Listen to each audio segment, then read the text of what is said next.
मी सांगितलं 2014-2019 मध्ये जे बहुमत आम्हाला मिळालं होतं त्यापेक्षाही स्पष्ट बहुमत यावेळेला महायुतीला मिळेल आणि पुन्हा आमचं सरकार येईल, आमचाच मुख्यमंत्री या राज्यामध्ये बसेल। मला वाटतं निवडणुका बघून आता तुम्ही काही बोललात तर त्याला कुठे अर्थ नाही। आता तुम्ही 2.5 वर्ष तुमचं सरकार होतं त्यावेळेला तुम्हाला का सुचलं नाही, त्यावेळेला तुम्ही का चौकशी केली नाही। आता काहीतरी संबंधित बोलायचं, काही वल्गर बोलायचं हे मला कळत नाहीये।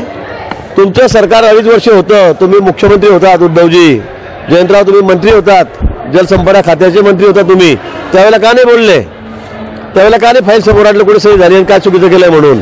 पण आता काही संबंध नसताना संबंधित त्या ठिकाणी बोलतायत, पण लोक बिलकुल ते कोणाची त्यामुळे दिशाभूल होणार नाही। लोकांचा विश्वास देवेंद्रजींवर आहे, त्यांच्या कामावर आहे।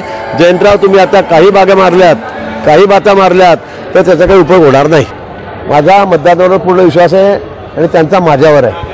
5 वर्ष आम्ही जे काम करतो, लोकांच्या सुखदुःखामध्ये जातो, भागीदार होतो, सहजपणे लोकांना उपलब्ध होतो, त्यामुळे लोकांना आता गरज वाटत नाही की गिरीश महाजनांनी यावं आणि आम्हाला मतं मागावी। ते म्हणतात तुम्ही जा राज्यभर फिरा, आम्ही तुम्हाला बघा त्यावेळेला किती मतांनी निवडून देतो।